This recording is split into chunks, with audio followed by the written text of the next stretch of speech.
Bonjour, aujourd'hui on va parler d'une plante que j'affectionne particulièrement, c'est l'ail des ours. C'est parti! Alors l'ail des ours, sa première caractéristique c'est que c'est délicieux, enfin pour ceux qui aiment bien l'ail. Donc si on regarde la feuille, elle a un limbe ici qui est parcouru de nervures parallèles et on peut la distinguer du muguet, parce que parfois on pourrait avoir une touffe de muguet qui pousse dans l'ail des ours, mais vous pouvez la distinguer évidemment par l'odeur, mais si vous en cueillez beaucoup, vous pourriez vous tromper parce que l'odeur de l'ail prendrait le dessus. Et si vous voulez vraiment être sûr et certain que ce soit bien de l'ail des ours, vous regardez la tige et vous pourrez voir que la tige est semi-cylindrique dans l'ail des ours. Le muguet, il a une tige vraiment ronde, cylindrique. Donc là, vous ne pouvez pas vous tromper. Une autre confusion qui est possible, et d'ailleurs ça m'est arrivé il n'y a pas longtemps, j'étais un petit peu distraite en cueillant l'ail des ours et j'ai cueilli une feuille d'arôme. Alors quand on les voit comme ça, toutes les deux, elles sont fortement différentes, mais quand elles sont plus jeunes, voilà par exemple ici j'en ai une feuille très jeune, c'est très facile de la confondre avec une feuille d'ail des ours. Les nervures de la feuille d'arôme sont pennées, c'est-à-dire que c'est un peu comme une plume. Il y a, voilà, on voit des dessins. Et puis sur le pourtour de la feuille, vous avez une nervure qui fait vraiment tout le pourtour de la feuille. La feuille d'ail des ours, vous voyez, c'est très différent. Ces nervures sont bien parallèles, voilà, à l'axe central. Donc moi, ce que je fais toujours, c'est je cueille mes feuilles d'ail des ours et en cuisine, je les vérifie une par une pour être sûr de ne pas manger une feuille d'arôme. Parce que l'arôme contient beaucoup d'oxalates. Ils vont vraiment lacérer la langue. Alors l'ail des ours, on la trouve dans les bois, dans les zones ombragées et humides.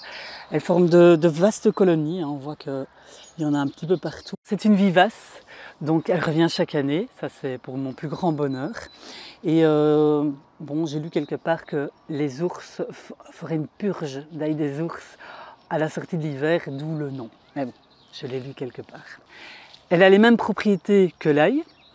Elle est riche en vitamine C, elle contient des principes sulfurés, elle est hypotensive aussi, donc il ne faut pas trop en manger si vous êtes déjà en hypotension.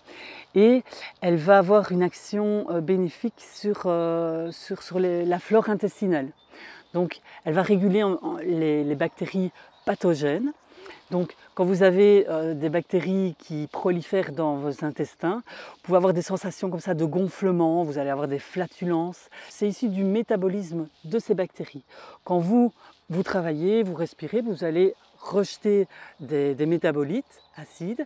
Eh bien, les bactéries aussi, et parmi leur rejet, il y a des gaz. Des gaz, mais donc vous allez ballonner, vous allez faire des flatulences. Dans l'ail des ours, on peut tout manger.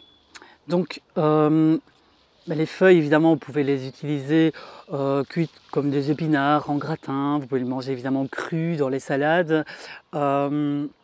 Vous pouvez aussi en faire des roulades très intéressantes. Donc vous faites un petit haché de légumes frais que vous mélangez avec une sauce à l'avocat ou une sauce de noix de cajou, peu importe.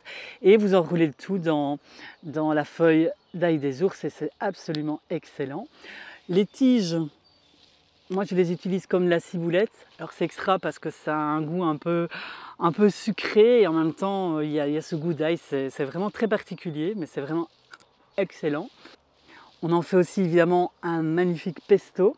Alors si vous ne mangez pas de produits laitiers, c'est une très bonne chose. Vous pouvez remplacer le parmesan par de la levure de bière, ça donne ce petit goût un peu de fromage. On en fait aussi des chips croquants. Donc si vous les déshydratez ou vous les faites sécher, eh bien vous avez un chips croquant.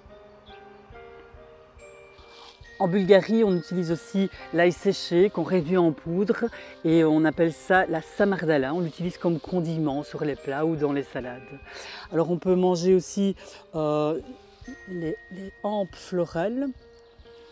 On les fait cuire en fait à la vapeur et ça donne un légume assez fin aussi, sympa.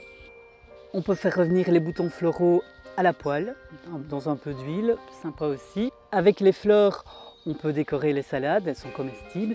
Et puis vous pouvez déterrer les bulbes et vous les consommer comme de l'ail classique. Si vous avez apprécié la vidéo, n'hésitez pas à vous abonner, liker, partager, ça augmente sa visibilité. Tu veux goûter, Martin ?